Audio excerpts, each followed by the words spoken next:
माता भूमि पुत्रो हम पृथिव्याः, अर्थात धरती हमारी माता है और हम उनके पुत्र।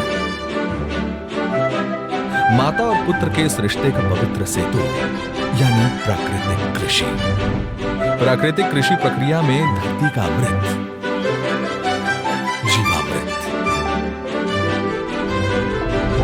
आइए हम जानते हैं कि जीवामृत का निर्माण कैसे होता है।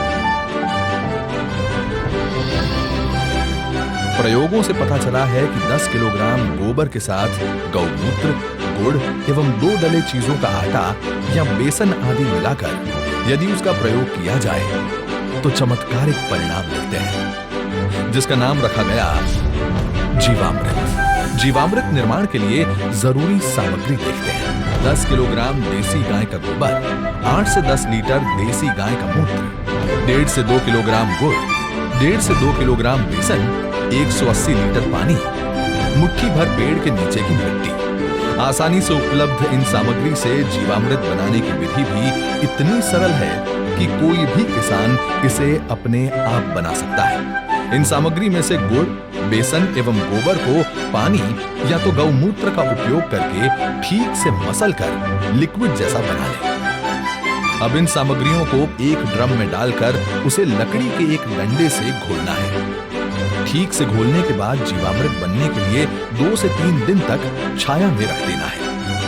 प्रतिदिन सुबह और शाम घड़ी की सुई की दिशा में लकड़ी के डंडे से 2 मिनट तक इसे घोलना है और जीवामृत को बोरे से ढक देना है। यह जीवामृत जब सिंचाई के साथ खेत में डाला जाता है तो भूमि में जीवाणुओं की संख्या अविश्वसनीय बढ़ जाती है और भूमि के रासायनिक व जैविक गुणों में वृद्धि होती है। जीवामृत को महीने में 2 बार या 1 बार उपलब्धता के अनुसार 200 लीटर प्रति एकड़ के हिसाब से सिंचाई के पानी के साथ दीजिए। फलों के पेड़ों के पास दोपहर 12 बजे जो छाया पड़ती है, उस छाया के पास प्रति पेड़ 2 से 5 लीटर जीवामृत भूमि पर महीने में 1 बार या 2 बार गोलाकार में डालना है। इससे मिट्टी स्वस्थ बनती है और फसल भी उतनी ही बेहतर मिलती है। इससे किसान के मित्र माने जाने वाले केंचुओं की संख्या बढ़ती है। प्राकृतिक कृषि में गहरी जुताई की भी जरूरत नहीं होती है। इतना ही नहीं, प्राकृतिक कृषि भूमिगत जल को भी बढ़ाती है। इस प्रक्रिया से मुख्य फसलों के साथ सहयोगी फसलों को भी उगाया जा सकता है। इससे किसान के मित्र माने जाने वाले केंचुओं की संख्या बढ़ती है। प्राकृतिक कृषि में गहरी जुताई की भी जरूरत नहीं होती है। इतना ही नहीं, प्राकृतिक कृषि भूमिगत जल को भी बढ़ाती है। इस प्रक्रिया से मुख्य फसलों के साथ सहयोगी फसलों को भी उगाया जा सकता है। गए 200 किलोग्राम गोबर में ताजा बना 20 लीटर जीवामृत मिलाकर 2 दिन छाया में रखते हैं। इसे एक बार फिर धूप में सुखाकर तथा डंडे से पीसकर महीन बना दिया जाता है। यही घन जीवामृत है जिसे 1 एकड़ के लिए प्रयोग कर सकते हैं। प्राकृतिक खेती का एक आवश्यक आदान बीजामृत है।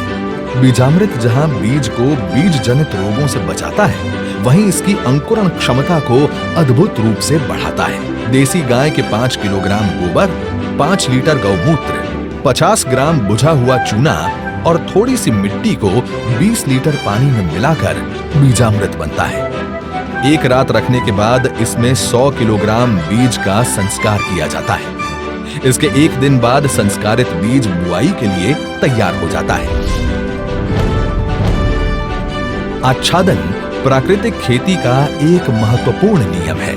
खेती वाली सारी भूमि को फसल अवशेष से या छोटी अवधि की अंतर फसलों से पूरा ढक दिया जाता है।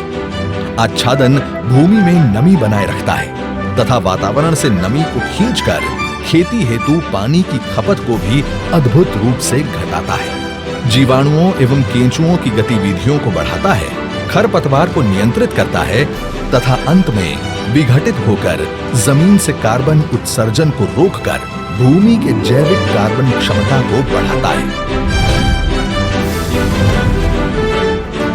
इस कृषि विधि में वापसा निर्माण भी एक महत्वपूर्ण प्रक्रिया है, जिसमें भूमि में हवा और नमी का बराबर संतुलन बनाया रखा जाता है।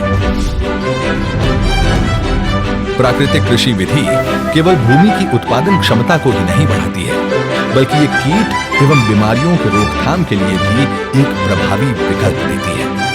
फसलों पर कीट पतंगों की रोकथाम के लिए स्थानीय वनस्पति पर आधारित सस्ता तथा किसान के खेत में ही बनने वाला आदान है अग्नि अस्त्र।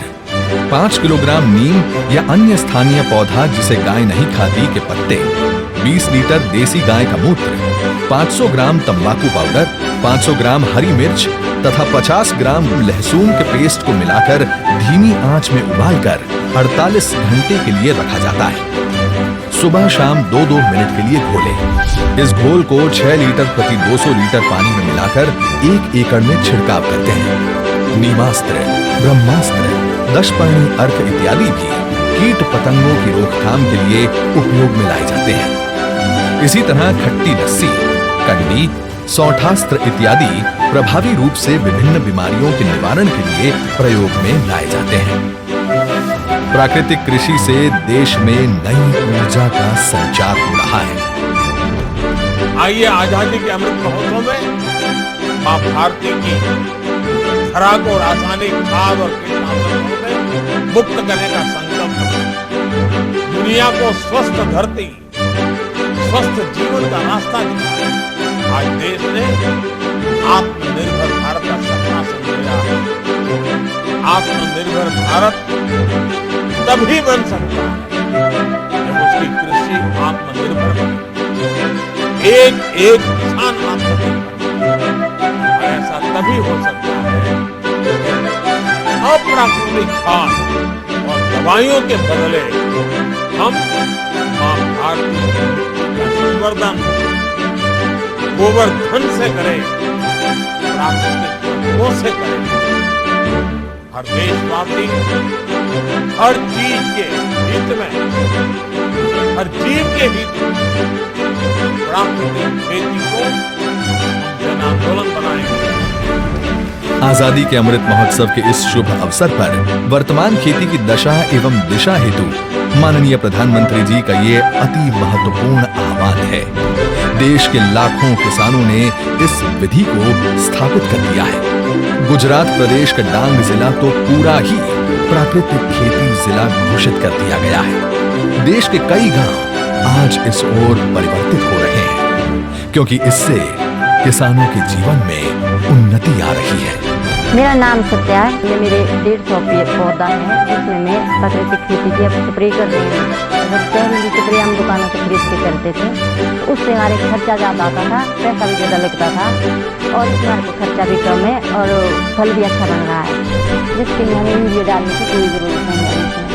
पहले सर अगर 5000 का खर्चा हमारा आता था स्प्रे का, तो अभी हमारा 500 का भी खर्चा नहीं आया। इसलिए मैंने अपने तरीके से शुरू करा है, पर इस साल में सबको बता रही हूँ कि आगे के लिए आप ही जो मैंने किया है अपने तरीके से आप भी स्प्रे करके देखो।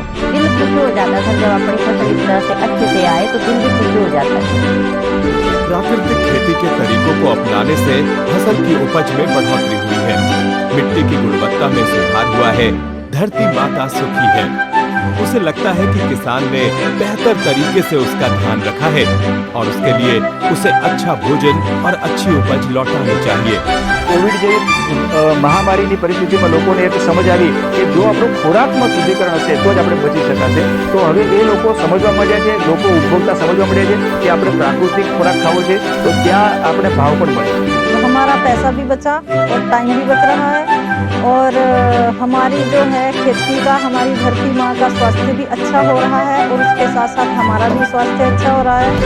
यही तो है आत्मनिर्भर किसान, जो ला रहे हैं गांव-गांव में समृद्धि और बना रहे हैं आत्मनिर्भर भारत।